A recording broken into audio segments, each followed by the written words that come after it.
আমি অনুপ রক্ষিত, আর আপনারা আছেন নিউজ 7 দিন বাংলায়।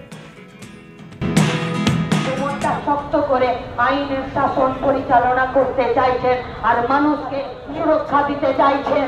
আমরা আপনাদেরকে কথা দিচ্ছি, বাম ছাত্র যুব মহিলারা, আমরা আপনাদেরকে কথা দিচ্ছি, বাম ধর্মনিরপেক্ষ গণতান্ত্রিক প্রগতিশীল এই রাজ্যের মানুষেরা আপনাদেরকে আমরা কথা দিচ্ছি, মাথা উঁচু করে থানার ভেতর কাজ করে যান, সুরক্ষার ভয় পাবেন না। যতদিন আমরা রাস্তার দখল নিয়ে থাকবো করে যান নাই চাইছি আপনাদেরকে। ঢালা থানার উচিত রেপ আর মার্ডার কেসে জেল খাটবে গো। কিন্তু বেটারা তো সাহস হলো কি করেছে, নিজে নিজেই কাজ করে ফেললো। তাহলে কি টালা থানাতে ওদের নিজেরা কাজ করে, নাকি উপর থেকে অর্ডার আসে তবে কাজ করে? কি ব্যাপার? सब थाना का अफसर, बड़ा बाबू हो, मेजो बाबू हो, छोटा बाबू हो, फूल बाबू हो, लॉ बाबू हो, तृणमूल बाबू हो, सबको बोलने जा रहे हैं ভার্বালি অর্ডারে কাজ করতে যাবেন না। কত ধানে কত চাল বুঝে নিতে হবে, লিখিত অর্ডারে কাজ করুন।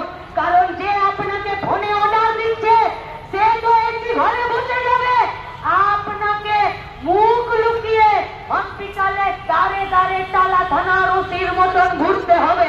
ডাক্তার বাবুরা আপনাকে ভর্তি নেবে না, বাঁচার কোনো জায়গা থাকবে না। লড়ছেন, রাত দখল করেছে, দিন দখল করেছে। বড় কষ্টে আছে পশ্চিমবঙ্গের মায়েরা, বড় কষ্টে আছে, দুঃখে আছে, শোকে আছে, আতঙ্কে আছে, বিপদে আছে। বাংলার নিজের মেয়েরা শোকে আছে, আতঙ্কে আছে, বিপদে আছে। বাংলার নিজের মেয়ে ভালোবাসতে দিতে, পায়ের নিচের মাটিকে শক্ত করতে দিতে এই লড়াই আমাদেরকে চালাতে হবে।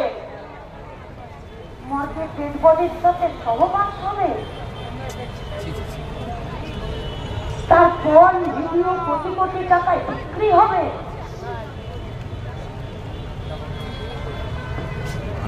नाबालिग लाशों का शरीर का एक टुकड़ा काट कर फेंक देगा ये लोग। पूरा पश्चिम बंगाल में जो प्रवासी मजदूर है वो इस राज्य में काम नहीं पा रहा है। काज करते गए बाड़ी থেকে